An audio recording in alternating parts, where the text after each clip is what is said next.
अधिकृत उमेदवार आदरणीय राहुल बोंद्रे यांच्या प्रचारार्थ आपल्या गावामध्ये चिखली विधानसभेच्या लोकप्रिय आणि माजी आमदार रेखाताई खडेकर या ठिकाणी उपस्थित झालेले आहेत। सर्व गावकऱ्यांच्या वतीनं आपण त्यांचं या ठिकाणी स्वागत करणार आहोत। सर्वप्रथम बुलढाणा जिल्हा काँग्रेसचे परिवहन सेलचे अध्यक्ष आमचे सय्यद इरफान हे ताईंचं स्वागत करतील।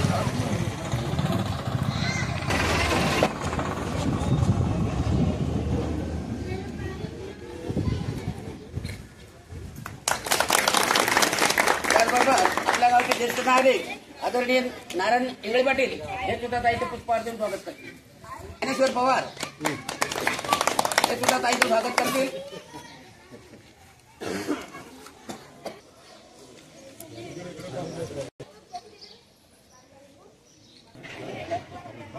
राहुलभाऊच्या प्रचारार्थ या ठिकाणी आलेल्या रेखाताई खडेकर आपण सर्वांनी टाळ्याच्या गजरामध्ये स्वागत करावं। प्रचाराच्या अवघे 4-5 दिवस या ठिकाणी राहिलेले वेळ थोडा आहे।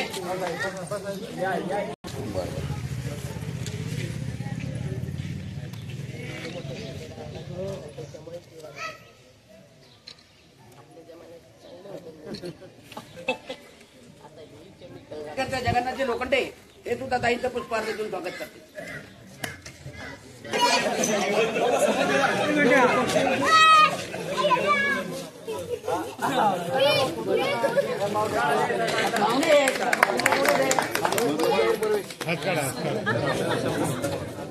फोटो घे दादा।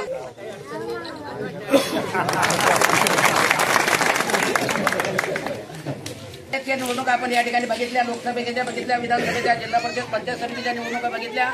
पण यावेळेची विधानसभेची निवडणूक पाहत असताना या निवडणुकीमध्ये एक फरक महत्वाचा या ठिकाणी असा दिसतो, ही निवडणूक जनतेने हातात घेतलेली आहे। उमेदवाराच्या पुढे 4 पावलं जनता आहे। कोणी राहुलभाऊची वाट पाहत नाही, कोणी कशाची वाट पाहत नाही, फक्त मतदानाच्या तारखेची वाट लोक या ठिकाणी पाहत आहेत। त्याचं कारण असं आहे की या मतदारसंघामध्ये जो विकासाचा टंका वाजवला जातो, आणखीन त्याच्यामुळे काही लोक लाडक्या बहिणीचा योजनेचा टंका वाजवला जातो, त्याचा कोणत्याही प्रकारचा परिणाम या ठिकाणी होत नाहीये। त्याचं कारण आहे विकास हा असा असतो की त्या विकासाला मानवी चेहरा असला पाहिजे, त्या विकासाचा जनतेला फायदा झाला पाहिजे।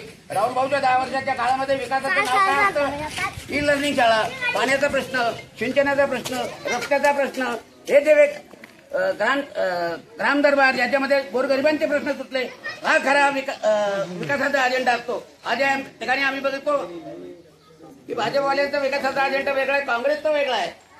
काँग्रेस ज्यावेळी सत्तेत आली त्यावेळी तुमचं भाकरा नांगल धरणापासून तर तुमच्या कळडीच्या धरणापर्यंत चोकासागरपर्यंत ही कामं काँग्रेसची आहे। दवाखाने बांधले, शाळा बांधले, रस्ते बांधले की ज्या विकासाचा फायदा जनतेला होईल। या उलट जर दुसऱ्या बाजूला जर आपण बघितलं, भाजपच्या विकासाचा अजेंडा फक्त हिंदू मुसलमान आहे। राम मंदिर बांधलं ते गळायला लागलं, अटल सेतू बांधला तो गळायला लागला, तुमचा समृद्धी महामार्गावर रोज अपघात होता, तिथे खड्डे पडले, अशा अनेक गोष्टी या ठिकाणी सांगता येतात। त्यामुळे हा विकासाचा त्यांचा चेहरा आहे हा सगळा खोटा आणि फसवा आहे।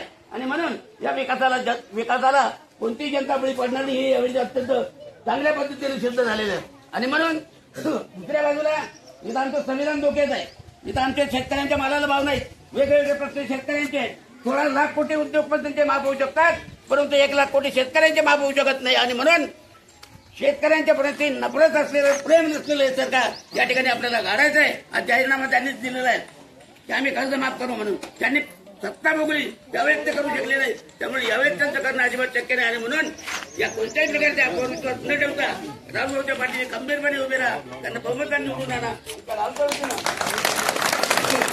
आम्ही ताई आपल्याला शब्द देतो की जवळपास 85% मतदार या गावात राहुलभाऊ उतरले। इकडे एक दाखवण्याचा महत्वाची गोष्ट सांगतो, ताई आमदार होत्या, मी पंचायत समितीचा सभापती होतो। ताई मी सभापती असताना पंचायत समितीमध्ये आल्या, खुर्चीवर उठून फार आलो। ताईने म्हणलं तुम्ही या खुर्चीवर होता, काही मला आणि मी सुद्धा त्या खुर्चीवर न बसता ताईच्या समोर बाजूच्या खुर्चीवर बसलो। ही शालीनता, ही नम्रता, ही विनम्रता त्या आमदारामध्ये दिसत नाही आम्हाला। आणि म्हणून 15 वर्षाच्या ताईंनी शालीनतेनं, नम्रतेनं, विकासाच्या भावनेनं मतदारसंघ चालवला। तीच वेळ जर पुन्हा आणायची असेल तर राहुलभाऊ आपल्याला निवडून द्यावं लागेल, एकूण गाठ मनाची बांधावी लागेल, निवडून द्यावं लागेल ही विनंती आपल्याला या ठिकाणी करतो। आणि कोणी बोलतो का? आपले दुसरं काय नाही. लहान लहान तरुण पोरं तुम्हाला महिलांनाच पुढे यावं लागणार. महिला येऊन आम्ही त्या तुमच्या काय उभ्या बाटली आडव्या बाटली जे चालतं त्याच्यात ग्रामसभा घ्या. त्याच्यात गरीबाकडे लक्ष राहू द्या. जसं गरीबला काय दारूबंदी तर मोठा प्रश्न आहे हो. लहान लहान सोडायला जसे कायदे पाहिजे ना, कडक कायदे पाहिजे. ते लग्न बिन लग्न आलेले मुलं पिऊन राहिले, गल्ले लोळून राहिले. मग योगायोगाने या ठिकाणी पंचायत समितीचे माझे सभापती प्रचार सुरू झाला आहे हे आपल्या सर्वांना माहीत आहे. परंतु ही निवडणूक ही ऐतिहासिक अशी निवडणूक, कारण हुकुमशाही विरुद्ध लोकशाहीला मतदान आपल्याला करायचे आहे. हे आपण सर्वांनी ध्यानात घेतलं पाहिजे, कारण या बहुजन समाजाच्या अस्तित्वाचा प्रश्न या ठिकाणी निर्माण झालेला आहे. कारण हे भाजपचं शासन, हे जातीवादी शासन या ठिकाणी वेगळ्या वेगळ्या पद्धतीनं मतं मागण्याचं काम करून आपल्याला गुलाम करू इच्छितं. आपण जर पाहिलं तर मोदी साहेब सत्तेवर येताना त्यांनी सांगितलं होतं की 15 लाख रुपये टाकू. 15 लाख रुपये टाकले का? शेतकऱ्याचं उत्पन्न दुप्पट करू. शेतकऱ्याचं उत्पन्न दुप्पट झालं नाही. शेतीमालाच्या मालाला भाव, उत्पादन खर्चाच्या 50% नफा देऊन उत्पादनाला भाव देऊ, तेही दिला नाही. 2 कोटी नोकऱ्या देऊ, 2 कोटी नोकऱ्या देण्याचंही काम केलं नाही. नोटबंदी फेल, GST फेल, एकही असा कार्यक्रम नाही की मोदी सरकारनं आणि या भाजपनं जे जे सांगितलं ते फक्त शेतकऱ्याला पानं पुसण्याचं काम केलं. आणि त्यांनी जे कबूल केलं तेच मागण्या करण्यासाठी आपले शेतकरी दिल्लीच्या बॉर्डरवर गेले. तेव्हा 1.5 वर्ष शेतकरी त्या ठिकाणी बसले. उन्हा ताना हिवाळ्या त्या ठिकाणी जवळजवळ 750 शेतकरी शहीद झाले. साधी संसदेत त्यांना श्रद्धांजली सुद्धा अर्पण करण्याचं काम या भाजपच्या सरकारने केलं नाही. त्या ठिकाणी पत्रकारांनी विचारलं व किती लोक गेलेत तर तेही त्यांना माहीत नाही. म्हणजे इतकं निर्दयी हे सरकार या ठिकाणी आहे. म्हणून त्या ठिकाणी आपल्याला 20 तारखेला मतदान करताना त्या ठिकाणी आपण हे ध्यानात घेतलं पाहिजे की त्या शेतकरी जे शहीद झाले त्याचा निषेध आपण केला पाहिजे. आपल्या मतदारसंघात बुलढाणा जिल्ह्यात मागच्या 1-1.5 महिन्यापूर्वी या राज्याचे मुख्यमंत्री माननीय एकनाथ शिंदे साहेब, दोन्ही उपमुख्यमंत्री या ठिकाणी आले असताना मतदारसंघातील हजारो शेतकऱ्याच्या रक्ताच्या सह्याचं निवेदन त्या ठिकाणी आपले नेते, आपले उमेदवार आदरणीय राहुल यांनी तयार केलं आणि ते निवेदन त्या ठिकाणी घेऊन गेले. त्या निवेदनात होतच काय, शेतकऱ्याच्या मागण्या होत्या. ते निवेदन स्वीकारायला काहीच बिघडत नव्हतं, परंतु त्यांनी ते निवेदन तर स्वीकारलंच नाही, परंतु ते पोलिसांकरवी ते निवेदन हिसकून देण्यात आलं, फाडण्यात आलं. म्हणजे इतकं निर्दयी सरकार आहे आपल्या भावनेशी खेळणारं की त्यांना काहीच कदर नाही की बाबा हे शेतकऱ्याचं निवेदन आहे आपण स्वीकारावं. मागण्या मान्य होईल नाही होईल तो नंतरचा प्रश्न आहे, पण साधी एवढी सुद्धा सहानुभूती त्यांनी या ठिकाणी दाखवली नाही. तर इतक्या निर्दयीपणाचा हा 20 तारखेला निषेध करण्याची वेळ त्या ठिकाणी आली. आणि मित्र हो, या ठिकाणी त्यांनी बहुजन समाजाचे 33 स्थळ त्या ठिकाणी त्यांनी ओळखले की शिक्षण, उद्योग, नोकरी या गोष्टी बंद केल्या की हा बहुजन समाज गरीब करता येईल, लाचार करता येईल. गोळवलकर गुरुजीच्या पुस्तकात त्यांनी लिहिलेलं आहे की ज्या दिवशी हा समाज जर तुम्हाला गुलाम करायचा असेल, लाचार करायचा असेल तर 95% जनता गरीब करा. आता गरीब करा म्हणजे ती काय आपल्या खिशातले पैसे काढून न्यायचं काम नाही.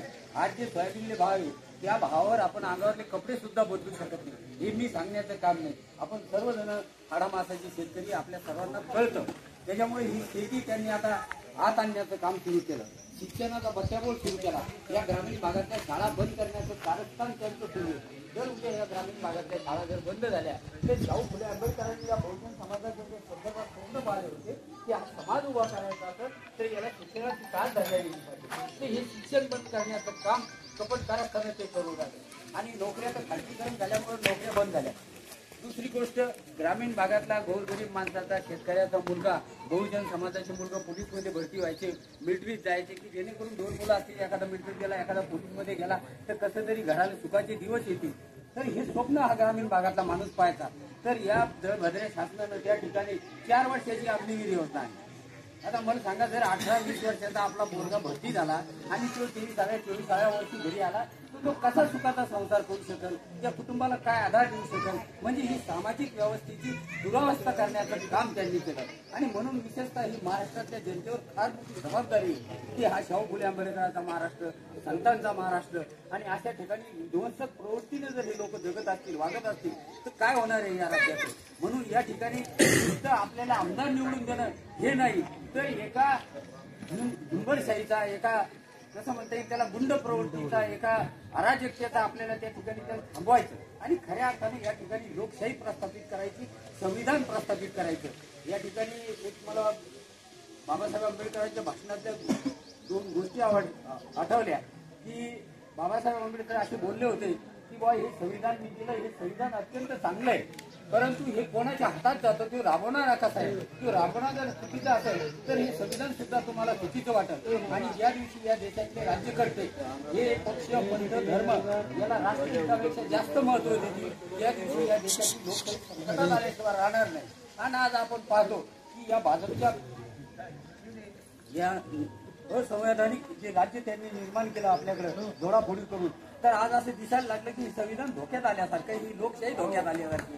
पण त्या दिवशी बाबासाहेब बोलले होते की माझा विश्वास हे असं काम करणाऱ्या राज्यकर्त्यावर नाही, पण या देशातल्या मी जो अधिकार दिला मताचा, त्या मताचा अधिकार राबवणाऱ्या सामान्य जनतेवर माझा विश्वास आहे. कारण ही जनताच्या मताच्या माध्यमातून असं शासन बदलून पुन्हा या ठिकाणी संविधान, लोकशाही मजबूत करण्याचं काम इथला सामान्य नागरिक केल्याशिवाय राहणार नाही. आणि म्हणून मित्र, बाबासाहेबांनी त्या दिवशी आपल्यावर जो विश्वास व्यक्त केला, तो विश्वास आता आपल्याला निश्चित करण्याची वेळ या ठिकाणी आली की बाबासाहेब तुम्ही संविधान जे आम्हाला मताचा अधिकार दिला, ते मत आम्ही आता योग्य रीतीने देऊन की आमच्यासाठी लागणारे लोककल्याणकारी राज्य निर्माण करण्यासाठी, खऱ्या अर्थाने लोकशाही मजबूत करण्यासाठी हे मतदान आपल्याला करायचं.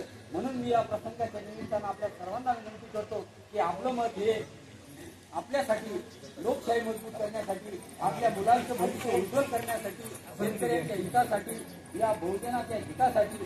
कारण हे महाविकास आघाडीचं सरकार असं येणार आहे की बहुजन सरकार हे त्यांचं धोरण असणार आहे. म्हणून मी पुन्हा एकदा या प्रसंगाच्या निमित्तानं आपल्या सर्वांना विनंती करतो की खऱ्या अर्थानं या ठिकाणी लोकशाही मजबूत करण्यासाठी येणाऱ्या 20 तारखेला महाविकास आघाडीचे उमेदवार आदरणीय राहुल भाऊ यांच्या 2 नंबरच्यावर एक पंजा निशाणी येईल आणि त्या पंजा निशाणी बटन दाबून महाविकास आघाडीला या ठिकाणी विजयी करा. त्यासोबतच आजूबाजूच्या मतदारसंघात आपले पाहुणे रावळे मतदार, आपले मित्र मंडळी असेल तर त्यांना सुद्धा महाविकास आघाडीला मतदान करण्यासाठी विनंती करा. आणि आपलं वातावरण त्यांना सांगा, त्यांचं वातावरण आपण समजून द्या. वातावरण एकदम चांगलं आहे, परंतु शेवटचं मतदान होईपर्यंत जागरूक राहणं हे सर्वात महत्वाचं आहे. ते 100-20 याच्या सोबत आहे, आपण म्हणतो 20 याच्या सोबत आहे, 80 आपल्या सोबत आहे, पण आपले 80चे 15 मतदान करतील आणि बाकीचं मतदान करणार नाही तर त्याचा फायदा होणार नाही. हे 80च्या 80 लोकांना मतदान करणं अत्यंत गरजेचं आहे. म्हणून प्रत्येक माणसानं हे आपलं मत नाही तर मी घेतलेला निर्णय आहे. आणि मित्रहो, या संविधानामुळं ही जी राजेशाही होती, घराणीशाही होती, ही संपुष्टात आलेली आहे आणि आपल्या मताच्या पेटीतून उद्याचा राजा निर्माण होणार आहे, हे आपण ध्यानात घ्या. आणि ते ध्यानात ठेवून 20 तारखेला आपण सर्वांनी महाविकास आघाडीला 2 नंबरच्या पुढील पंजाचं बटन दाबून राहुल भाऊंना विजयी करावं ही विनंती या प्रसंगाच्या निमित्तानं मी आपल्या सर्वांना करतो आणि थांबतो. धन्यवाद.